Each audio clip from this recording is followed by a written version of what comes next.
अनमोल को पता ही नहीं कि उसे पूरे दिन करना क्या है। वो सुबह 10 बजे उठता है और सोचता है कि आज वो कौन सा टॉपिक करे। वो एक बुक उठाता है और 5 मिनट बाद ही उसका दिमाग काम करना बंद कर देता है। वो बोर होकर फेसबुक, इंस्टाग्राम, यूट्यूब, टिकटॉक खोल लेता है। थोड़ी देर बाद उसे याद आता है कि यार आज तो पढ़ना था, मैं तो पढ़ने के लिए उठा था। वो जब फिर से किताब उठाता है तो 5 मिनट बाद उसका दिमाग फिर से ख़राब हो जाता है। वो फिर से फेसबुक, इंस्टाग्राम, टिकटॉक, ट्विटर इस पे जाता है। ऐसा पूरे दिन में कई बार होता है। अनमोल को लग रहा है कि यार वो 6 घंटे पढ़ा है, जबकि एक्चुअल में वो सिर्फ 20 मिनट ही पढ़ा है कुछ। अनमोल का 7वां अटेम्प्ट है। अगले साल उसकी एज लिमिटेड हो जाने वाली है। लक्ष्मण लक्ष्मण को अपने पूरे दिन की क्लियरिटी है। उसे उठने से पहले ही पता है कि वो आज क्या करने वाला है। लक्ष्मण अपने दिन के एक एक मिनट का हिसाब रखता है।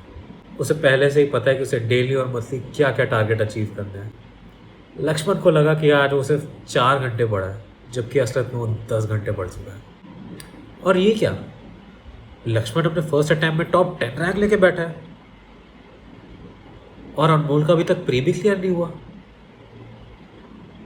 दोस्तों, मेरा नाम है अखिल मित्तल। एसएससी सीजीएल 2022 में मैं AAO सेलेक्ट हुआ हूँ, रैंक 335।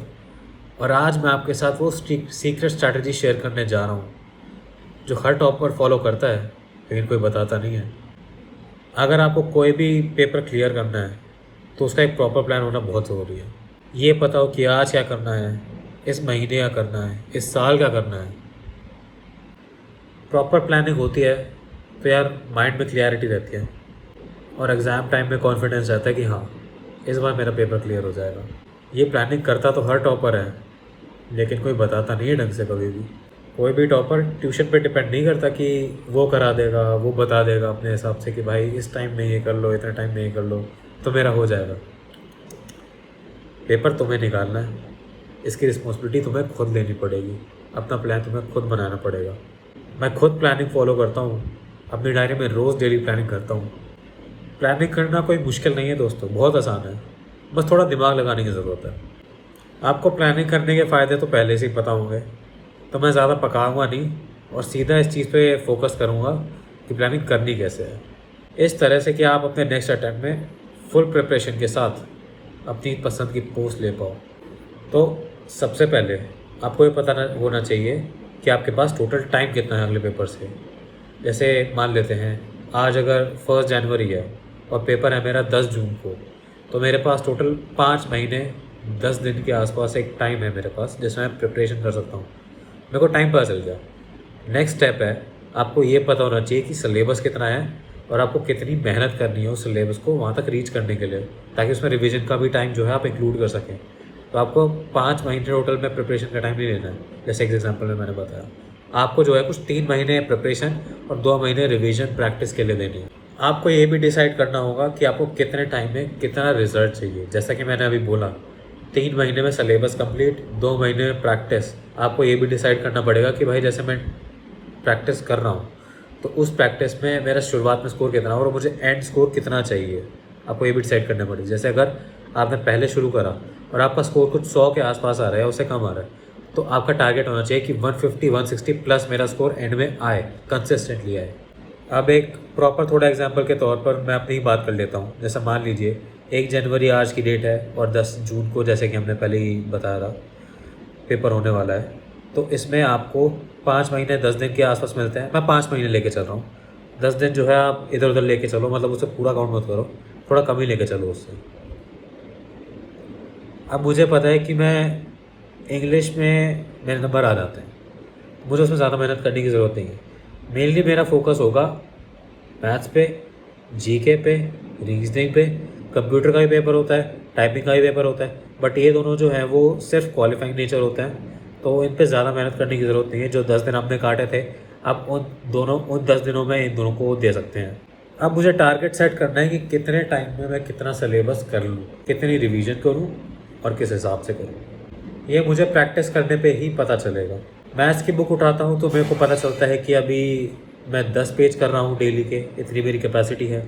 लेकिन जैसे मैंने कैलकुलेट करा है, मान लीजिए भाई इतने 500 पेजेस हैं, 3 महीने में करने हैं, मान लीजिए 20 पेजेस रोज से करने हैं आपको, लेकिन अभी आप सिर्फ 10 पेज पे हो, तो मैं क्या करूँगा, मैं डेली का एक पन्ना बढ़ाऊँगा ताकि 10 दिन में मैं अपने टारगेट तक पहुँच जाऊँ।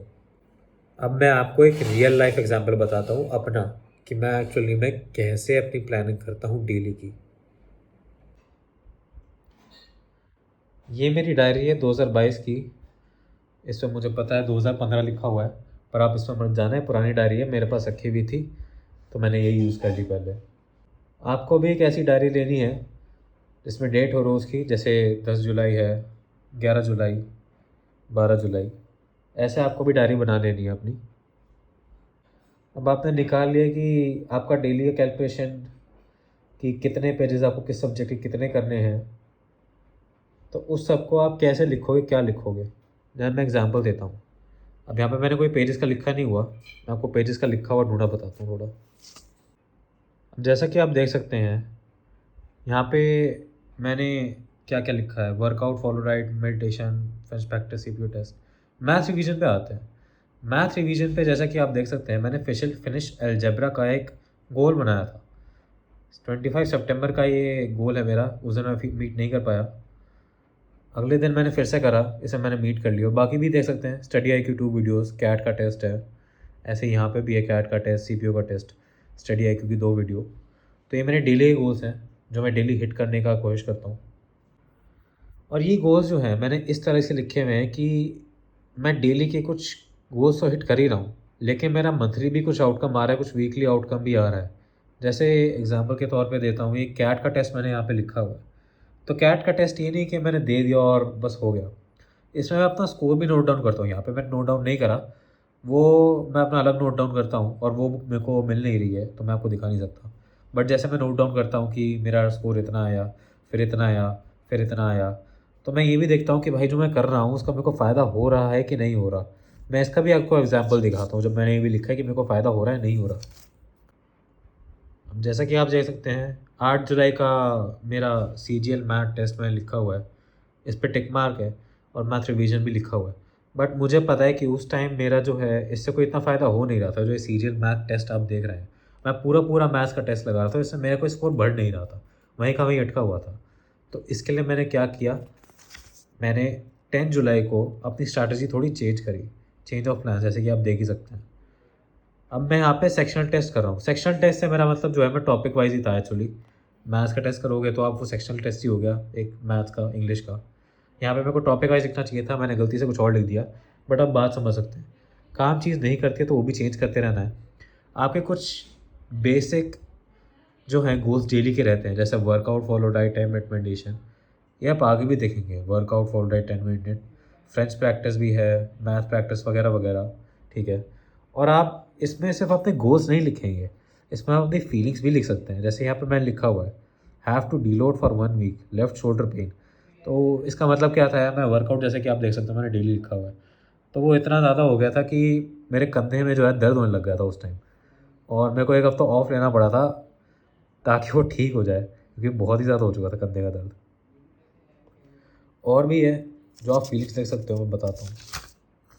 जैसे कि आप देख सकते हो, और भी कुछ मैंने लिखा हुआ है, trying out sleep schedule of 8 to 5 today. ये मैंने इस दिन से थोड़ा चालू करा था, उससे पहले शायद मैं आगे पीछे उठ रहा था, वो मैंने इतना मेंशन नहीं करा, मुझे याद भी नहीं है। आप अपनी डायरी में सिर्फ अपने गोल्स ही नहीं बल्कि अपनी फीलिंग्स भी लिखिए। इससे आपको खुद की क्लियरिटी रहेगी, और आपको ये पता चलेगा कि आपके साथ एक्चुअली हो क्या रहा है मेंटली। ठीक है। इस चीज़ से मत डरो कि घर वाले मेरी डायरी पढ़ लेंगे तो क्या समझेंगे कि भाई क्या गलीच बातें लिखता हूँ मैं। देखो, ये आपकी पर्सनल स्पेस है। मेरे पास 2 डायरी पड़ी हैं खुले में, सबके सामने लिखता हूँ मैं। आज तक किसी ने उठा के नहीं देखी। भाई इतना किसी में पेशेंस होता ही नहीं है कि वो किसी और की डायरी पढ़ने बैठे। ठीक है। और आपको फिर भी लगता है ना कि मेरी पर्सनल एंट्रीज़ हैं, कोई देख लेगा तो क्या समझेगा। तो आज मैं आपको अपनी खुद की कुछ पर्सनल चीज़ दिखाता हूँ, जिससे आपको भी लगेगा कि यार किसी को फ़र्क नहीं पड़ता। ठीक है। ये देख सकते हो आप, मेरी पर्सनल डायरी। कमेंट में लिख के बताओ यार, तुम्हें कितना ही फ़र्क पड़ रहा है इस चीज़ से। बहुत पर्सनल चीज़ लिखी है मैंने, जो मैं किसी को बताऊंगा नहीं आज सच।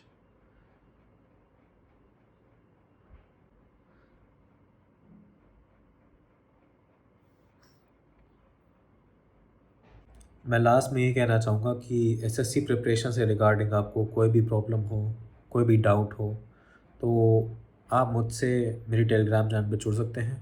कोई नॉर्मल बात भी करनी हो, यार मन में कोई है चीज़ जो किसी को चाहिए आप बात करने के लिए, तो आप वो भी कर सकते हो।